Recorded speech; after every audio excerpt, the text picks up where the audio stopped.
Bonjour à tous et à toutes, ou rebonjour si vous écoutez cette vidéo à la suite de la précédente. Donc vous vous souvenez que la fois passée, nous avons regardé qu'est-ce qu'être risque, pourquoi on fait ces fameuses analyses de risque, pourquoi on s'inscrit dans un processus de gestion des risques.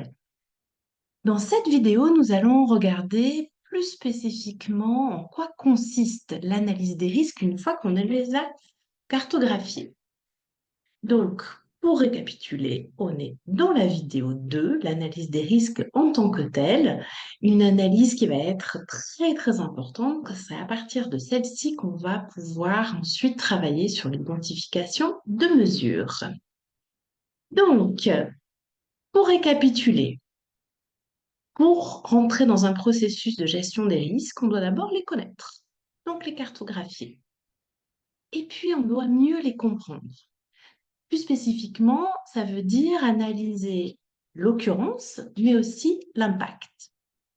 Et tout ça va nous conduire soit à adapter nos actions, avec des mesures correctrices et de mitigation, mais aussi pouvoir se préparer peut-être avec des plans de contingence et enfin d'effectuer un meilleur suivi de ces risques pour voir comment ils évoluent, puisque l'analyse que nous allons faire, elle est à un instant T. Donc évidemment, les choses peuvent changer favorablement, plus défavorablement, et ça nous aide aussi à mieux communiquer.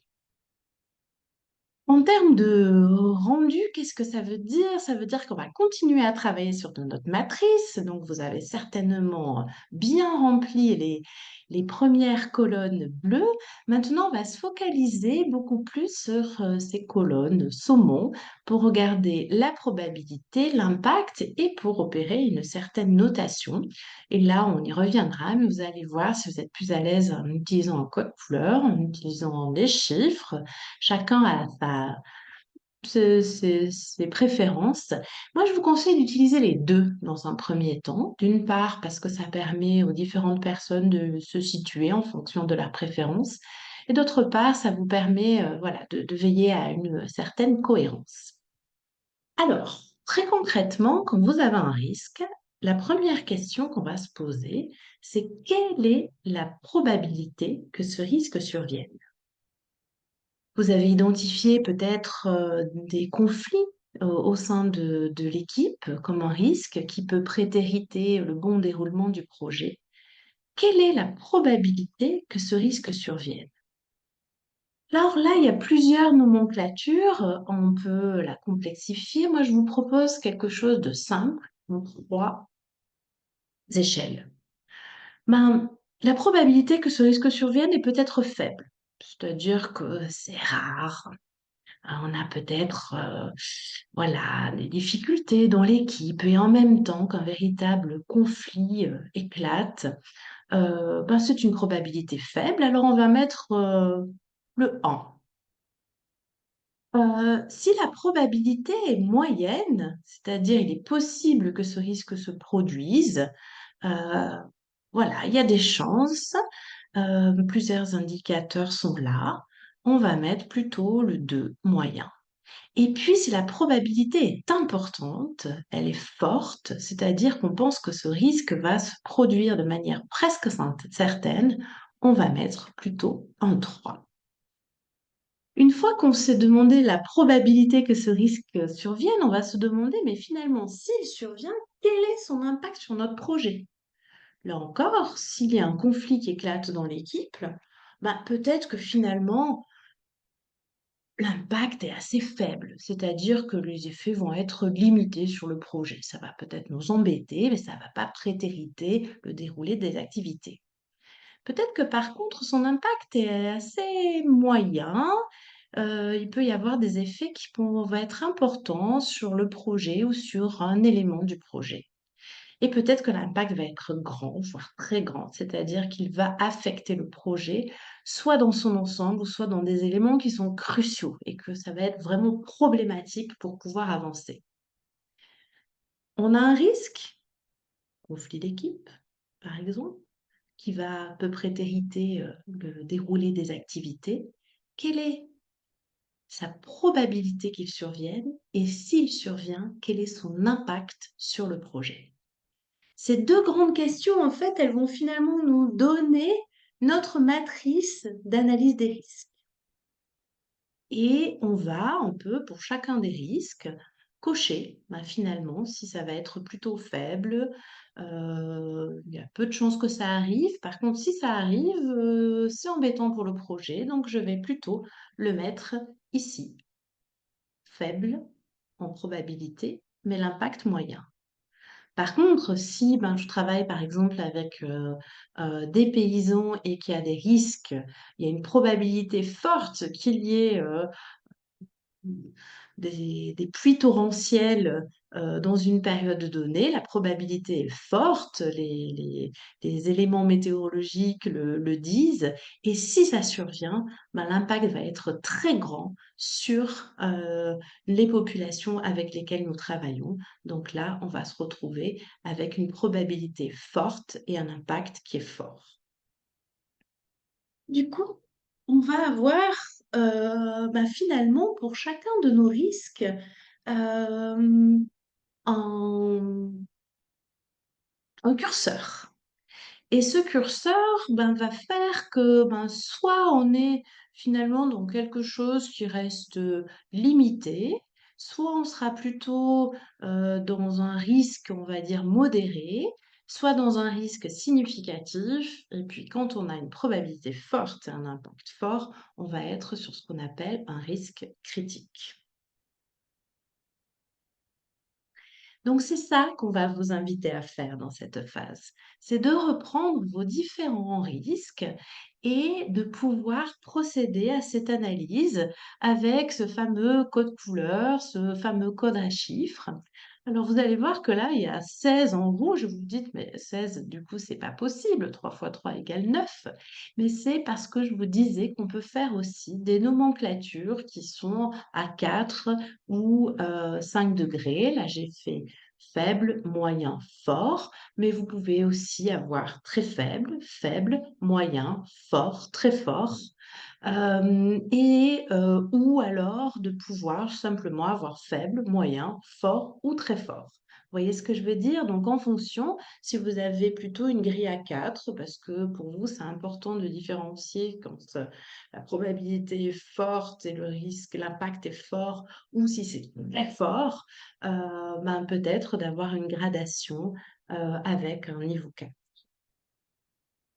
Vous me suivez? Essayez et comme ça, vous verrez ce que je dis. Alors, si on regarde maintenant dans les résultats, si on a un risque limité, on va le considérer comme acceptable, hein.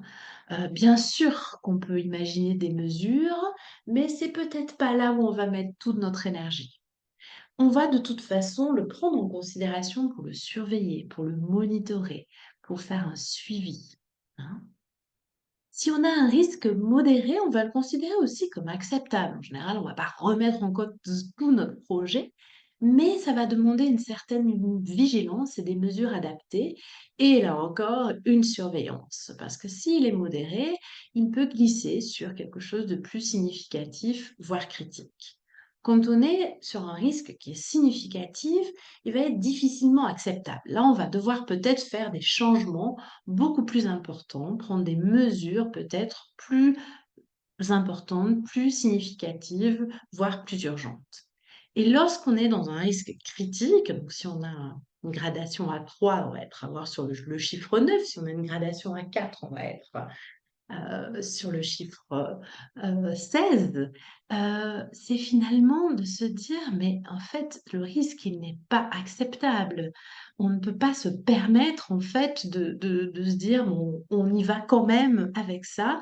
Il y a quelque chose qu'il faut changer, et si on est vraiment engagé, et qu'on ne peut pas, changer, stopper, complètement, en tout cas, il faut prévoir en amont des mesures assez drastiques pour pouvoir, réagir dans l'urgence. Donc, bien sûr, c'est des catégories, et quand on les présente comme ça, elles paraissent extrêmement figées. La réalité, il faut composer, avec.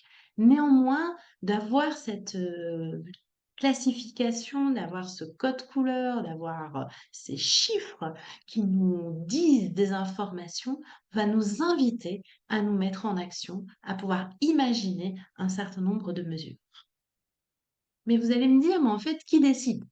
Qui décide si le risque est modéré? Qui décide si le risque est fort? Et finalement, qui décide s'il est acceptable ou pas acceptable? Ben, il n'y a pas de réponse toute faite, ça dépend. Ça dépend comment vous travaillez, avec qui, quelle est la possibilité. Mais la première réponse, c'est ceux qui sont responsables finalement du projet. Donc, il peut y avoir une responsabilité interne. C'est pour ça que c'est toujours important de définir les rôles et les responsabilités. Surtout si vous travaillez avec des partenaires sur le terrain, ben, finalement, de vous demander, ben, là, qui en fait va décider quand on va faire l'analyse de risque? Est-ce que c'est ici? Est-ce que c'est là-bas? Ou est-ce que c'est tous ensemble? Et moi, je vous conseille que ce soit tous ensemble. Et puis, si ensuite, au cours du développement du projet, la situation évolue, c'est toujours bien de se dire, qui fait le suivi de l'évolution en fait de ces risques et de pouvoir déjà prévoir si on voit qu'on a un changement dans le contexte, il faut absolument que nous nous posions ici, là-bas, ensemble pour regarder et pour prendre la décision. On peut aussi considérer qu'il y a des responsabilités externes. On a une responsabilité légale aussi en tant qu'association. Il y a un président, il y a un bureau qui ont cette responsabilité aussi vis-à-vis de l'extérieur. Donc les personnes, c'est pas seulement ceux qui gèrent le projet, mais en fonction aussi de certains risques, il faut prendre en compte l'avis en fait des personnes qui endossent in fine la responsabilité externe. Et puis, qui décide? Ben, ceux que nous avons décidé d'associer au processus. Si on est avec un partenaire, c'est vraiment important de travailler sur ces enjeux de co-responsabilité. Parfois un tiers, c'est pour ça aussi qu'on a des assureurs, des assurances, plus ou moins développées en fonction des contextes, des thématiques, etc. Et puis aussi les acteurs, les actrices de terrain. Plus on est participatif aussi dans la définition des risques, dans l'analyse des risques, dans la co-création des mesures, et plus on a quelque chose de l'ordre de la co-responsabilisation, mais aussi, dans ce qu'on disait lors de la première vidéo, de pouvoir avoir finalement des angles différents, des perspectives différentes qui peuvent aussi nous faire émerger des idées nouvelles. Donc, si nous récapitulons, il est essentiel de faire une cartographie des risques parce que à partir de celle-ci, on va pouvoir se demander pour chacun des risques quelle est l'occurrence, quelle est la probabilité que ce risque survienne. Faible, moyenne, forte, faible, moyenne, forte, très forte, si vous êtes sur une catégorie en 4 niveaux. Très faible, faible, moyenne, forte, très forte, si vous utilisez les 5, mais déjà, vraiment avoir le réflexe d'utiliser au moins les 3, faible, moyenne, forte. Mais une fois qu'on a analysé ça, c'est pas suffisant. On se demande quel est l'impact de ce risque sur le projet s'il survient. Est-ce qu'il est limité? Est-ce qu'il est moyen? Est-ce qu'il est fort? Ce qui est très limité, limité, moyen, fort, très fort, si vous voulez élargir le panel de catégories. Puis ça va nous amener à prendre des décisions. Est-ce que nous acceptons ce risque? Oui, mais ça ne veut pas dire qu'on ne va pas prendre des mesures, on va y revenir après. Ou est-ce qu'en fait, non, on ne peut pas accepter ce risque. On met trop en danger les collaborateurs, les collaboratrices, on met trop en danger les partenaires, on met trop en danger les populations, on met trop en danger notre propre réputation. Tout ça nécessite beaucoup de dialogue et d'échange. Et puis, on va faire des propositions de mesures. En général, il y en a plusieurs, même pour un seul risque. Y a-t-il des mesures que l'on peut prendre, que l'on doit prendre pour limiter l'occurrence, c'est-à-dire pour limiter le fait que ce risque arrive? Si on est sur un conflit d'équipe, est-ce qu'il y a des choses que l'on peut faire en amont pour éviter qu'il y ait un conflit un peu plus ouvert, pour prendre soin des relations entre les gens, peut-être fluidifier la communication, pour peut-être clarifier les rôles et les responsabilités. Mais si ce risque arrive quand même, y a-t-il des mesures à prendre pour limiter son impact? C'est-à-dire qu'il y ait le moins de conséquences possibles sur le projet. Donc, y a-t-il des mesures à prendre pour limiter le fait que ce risque arrive? Et s'il arrive quand même, y a-t-il des mesures à prendre pour limiter l'impact de ce risque sur le projet? Et enfin, on peut aussi se demander en termes de mesures, s'il arrive, qu'est-ce qu'on peut imaginer à mettre en place une fois qu'il est là pour gérer la situation? C'est encore un autre type de mesure, mais je vous propose qu'on voit ça dans la prochaine vidéo. Donc, qu'est-ce que vous avez à faire à partir de ça? Ben, c'est de réaliser votre analyse de risque, de mettre, de prendre les risques que vous avez identifiés dans votre cartographie et de vous demander, quelle est la probabilité que ce risque arrive? Et s'il arrive, quel est son impact sur le projet? Et donc, qu'est-ce que ça nous donne? Et donc, du coup, finalement, est-ce qu'on va le considérer comme acceptable ou pas? Cette phase, elle va être importante aussi parce que peut-être qu'elle vous amènera à reformuler la façon dont vous avez posé votre risque. Pourquoi? Parce que vous allez peut-être vous dire, mais en fait, ça dépend. Ça dépend. Est-ce qu'on parle d'un conflit entre deux personnes, si je reprends mon exemple de conflit dans l'équipe, ou est-ce qu'on parle de conflit avec le partenaire? Peut-être que c'est pas tout à fait la même réponse du coup sur l'impact. Et donc peut-être que ça vous amènera à reformuler votre risque et peut-être ce que vous aviez mis sous un seul risque, et bien en fait, vous allez le formuler en deux ou trois risques parce que finalement, votre analyse, elle va pas être tout à fait de la même nature en fonction de cet élément ou de l'autre élément. Pour vous aider, toujours la matrice d'analyse des risques et le forum de discussion si vous avez des questions. Alors, je crois que c'est à vous de jouer. Et je vous conseille de prendre du temps, de prendre le soin de faire ça, de peut-être si vous êtes ici avec les personnes engagées dans votre association qui ont envie de faire cet exercice, c'est vraiment précieux d'avoir un regard pluriel, mais aussi d'inviter vos partenaires terrain à pouvoir le faire et puis peut-être à confronter votre grille et puis se dire, tiens, c'est marrant parce que nous, on avait envisagé plutôt que c'était finalement quelque chose en risque assez limité. Or, vous, vous pensez que c'est significatif. Pourquoi? Qu'est-ce qu'on ne voit pas? Ou qu'est-ce que vous ne voyez pas?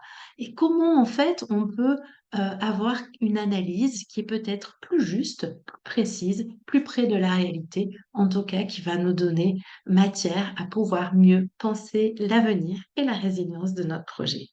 Alors, à vos stylos, à vos papiers, à vos cerveaux, avec beaucoup d'à la fois d'humilité, parce qu'on ne peut pas tout savoir. On parle de risques, hein, donc de choses qui sont potentiellement euh, problématiques. Donc, on a beaucoup d'humilité par rapport à nos connaissances aussi des situations, et en même temps avec beaucoup de lucidité pour pouvoir se dire, donnons-nous l'opportunité de vraiment nous poser des questions, de vraiment prendre nos responsabilités. À tout bientôt pour la prochaine vidéo. Bon courage!